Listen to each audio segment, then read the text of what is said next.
अखिल भूमंडलीय सर्व श्रोमणी मुनि समाज के संस्थापक आदि मुनीश्वर योगेश्वर सदगुरुदेव शिव मुनि महाराज की जय।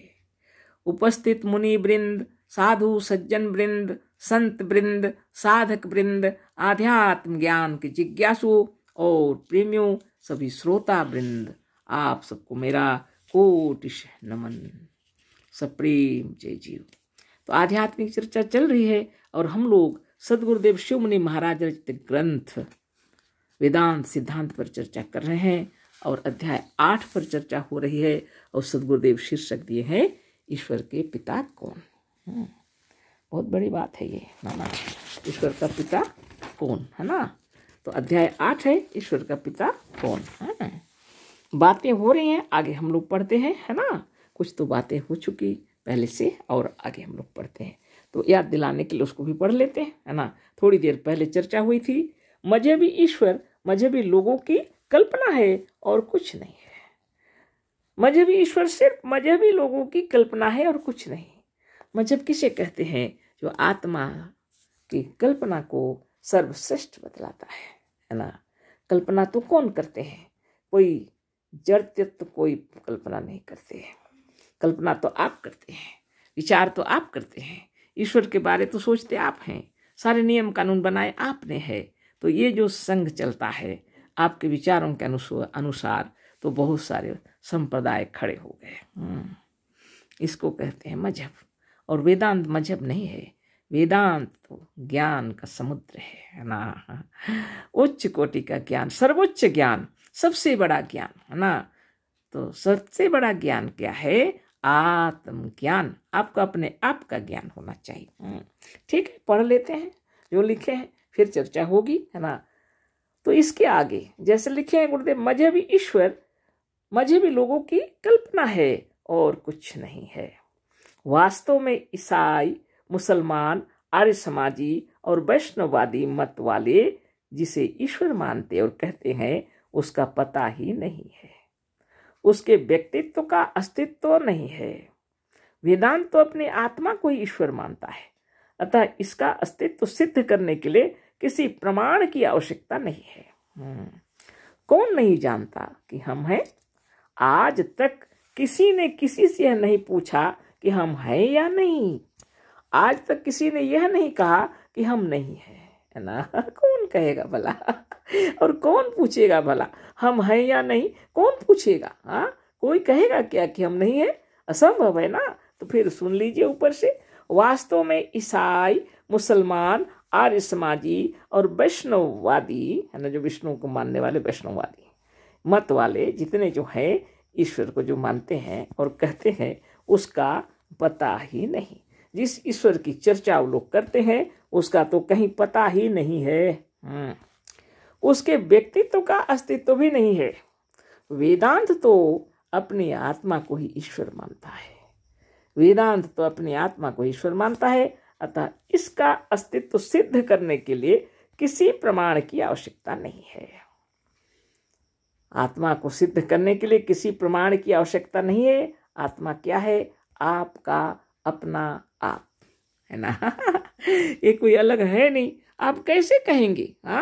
कौन नहीं जानता कि हम हैं? आपको तो पता ही है कि आप हैं। आज तक किसी ने किसी से यह नहीं पूछा, आज तक किसी ने किसी से यह नहीं पूछा कि हम हैं या नहीं है ना। कौन पूछेगा भला हम हैं या नहीं? कौन पूछेगा भला? आज तक किसी ने यह नहीं कहा कि हम नहीं हैं। आज तक किसी ने यह नहीं कहा कि हम नहीं हैं। अपने अस्तित्व का सबको ज्ञान है। अपने अस्तित्व का सबको ज्ञान है, चाहे सूक्ष्म में हूं या स्थूल। चाहे हम लोग सूक्ष्म में रहें या स्थूल में रहें, जीवात्मा हूं या परमात्मा, चाहे मैं जीवात्मा हूं या परमात्मा, पर हूं अवश्य। चाहे जीवात्मा हूं या परमात्मा, पर हूं मैं अवश्य। कौन कह सकता है कि हम नहीं है? आप कह सकते हैं क्या हम नहीं है? हम तो नहीं कह सकते।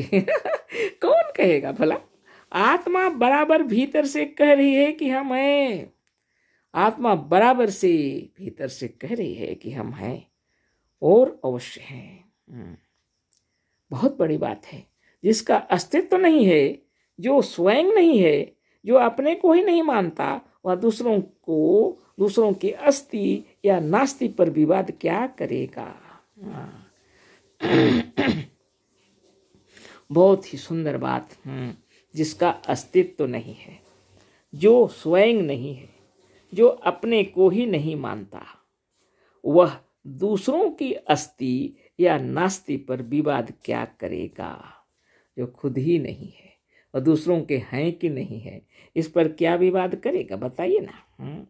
जो स्वयं नहीं है वह प्रश्न क्या करेगा, जो स्वयं नहीं है वह प्रश्न क्या करेगा। अतः इस आत्मा के अस्तित्व में किसी प्रमाण और युक्ति की आवश्यकता रंचक मात्र भी नहीं है, वह स्वतः सिद्ध है। इस आत्मा के विषय में प्रश्न ही नहीं उठता, क्योंकि वह स्वतः सिद्ध है। उसके लिए किसी प्रमाण की आवश्यकता नहीं है और रंचक मात्र भी किसी भी प्रमाण की आवश्यकता नहीं है, वह स्वयं सिद्ध है। आत्मा स्वयं सिद्ध है या स्वतः सिद्ध है ना। आत्मा ही स्वयं प्रकाश और स्वतः प्रमाण वाला है, तत्व है। आत्मा स्वयं प्रकाश है। अंधेरी में, रात्रि में भी हम लोग को मालूम रहता है कि हम हैं। सोचिए, यह ज्ञान रहता है, उसको भी प्रकाश कहते हैं ना। स्वतः प्रमाण भी है। हम हैं कह के हम लोग बताते हैं। आपने, है ना, अपने अस्तित्व को स्वीकार करना वैसा ही है जैसा एक जीता जागता मनुष्य कहता है कि हम मर गए। हाँ, ये क्या बात है। अपने अस्तित्व को अस्वीकार करना वैसा ही है जैसा एक जीता जागता मनुष्य कहता है कि हम मर गए। आप जीवित हैं और कह रहे हैं कि हम मर गए, कौन विश्वास करेगा। बस अपनी आत्मा ही स्वतः प्रमाण और स्वयं प्रकाश है। खूब विचार कर लीजिए। आपकी आत्मा ही स्वतः प्रमाण है, स्वयं प्रकाश है। आप स्वयं जानते हैं, आपको स्वयं देखते हैं, अंधेरे में भी देख सकते हैं, खुद को जानते हैं। जो स्वयं प्रकाश है वही ईश्वर है। जो स्वयं प्रकाश है वही ईश्वर है, वही सर्वशक्तिमान और पर ब्रह्म है। जो स्वयं प्रकाश है वही ईश्वर है, वही सर्वशक्तिमान है और पर ब्रह्म भी है। अच्छा से जान लीजिए। वेदांत जिसे ईश्वर मानता है उसके लिए प्रमाणों की आवश्यकता नहीं है। और वेदांत जिसको ईश्वर मानता है, किसको? आत्मा को, है ना, खुद को। आप खुद ही ईश्वर है तो प्रमाण की क्या आवश्यकता है। आप हैं या नहीं कौन पूछेगा। लोग प्रश्न पूछते हैं, भाई ईश्वर है या नहीं, क्या आपने देखा है, प्रश्न पूछते हैं। लेकिन कोई पूछेगा क्या हम हैं या नहीं? भाई कोई नहीं पूछता। खुद को देख रहे हैं, किसको कहेंगे आप। हाँ, ये बात है। वेदांत जिसे ईश्वर मानता है उसके लिए प्रमाणों की आवश्यकता नहीं है। वेदांत के ईश्वर के सामने संसार के प्रत्येक भाव और संसार का सारा युक्तिवाद काल्पनिक है। वेदांत के ईश्वर के सामने संसार के प्रत्येक भाव और संसार का सारा युक्तिवाद काल्पनिक है। वेदांत के ईश्वर पर नास्तिक भी आक्षेप नहीं कर सकता। वेदांत के अस्तित्व पर कौन नास्तिक भी कहेगा। खुद नास्तिक जो है वो क्या कहेगा, हम नहीं है, कह तो दे, है ना। सबके सामने कह दे कि हम नहीं है, मेरा अस्तित्व तो नहीं है। हाँ, जीते जी कह दे हम मर गए, कैसे हो सकता है। विचित्र बात है ये ना। वेदांत के ईश्वर पर नास्तिक भी आक्षेप नहीं कर सकता। भले कोई कहे ईश्वर है या नहीं, उस पर प्रश्न हो सकता है, लेकिन हम हैं या नहीं, या अगर कोई पूछा तो सीधे उसको हॉस्पिटल लेना पड़ेगा। कहीं माथा खराब हो गया, कहीं पागल तो नहीं हो गया, है ना। क्योंकि वेदांत का सिद्धांत इन मजहबों की अपेक्षा नास्तिकों की फिलोसफी तत्व ज्ञान से अधिक मिलता है। वेदांत का सिद्धांत जो है मजहबों की अपेक्षा नास्तिकों की फिलोसफी इन तत्व ज्ञान से अधिक मिलता है ना। इसी से जो वेदांत से अनभिज्ञ है या ब्रह्म ज्ञान और योग फिलोसफी से कोरे हैं, वह वेदांती को भी नवीन वेदांती और नास्तिक कहते हैं। क्या बात है। अद्भुत। सद्गुरुदेव शिवमुनि महाराज की जय। जो लोग वास्तव में वेदांत सिद्धांत को जानते नहीं, और नास्तिक वाली फिलोसफी वाले हैं। आस्तिक किसे कहते हैं? जो है उसको मानता है। नास्तिक किसे कहते? जिसका अस्तित्व नहीं है उसको मानता है।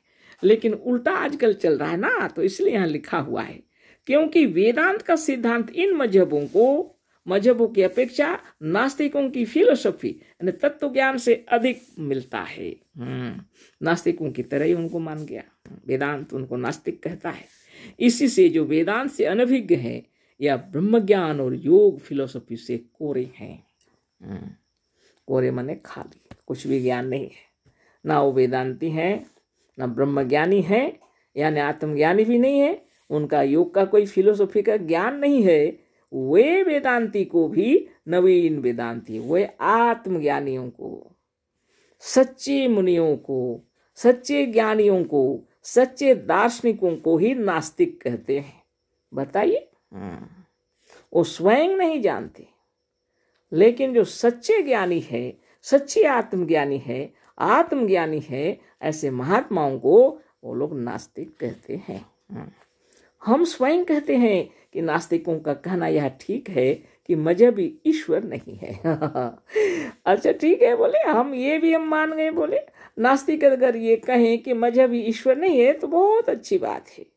ईश्वर को कोई आज तक युक्ति और प्रमाणों से सिद्ध नहीं कर सका। ईश्वर को कोई आज तक युक्ति और प्रमाणों से सिद्ध नहीं कर सका। इसी से कपिल मुनि के समान तत्वज्ञानी ने भी अपने सांख्य शास्त्र में कहा है कि ईश्वरा सिद्धे, ईश्वर सिद्ध नहीं होते, है ना। देखिए कितना टाइम हो गया है ना। फिर आगे बात करेंगे, है ना। तो बाद में फिर बातें होंगी। अशेष धन्यवाद, कोटिशः नमन, सप्रेम जय जीव। मस्तक का एक्सरसाइज हो जाए। सदगुरुदेव शिव मुनि महाराज की जय। सप्रेम जय जीव।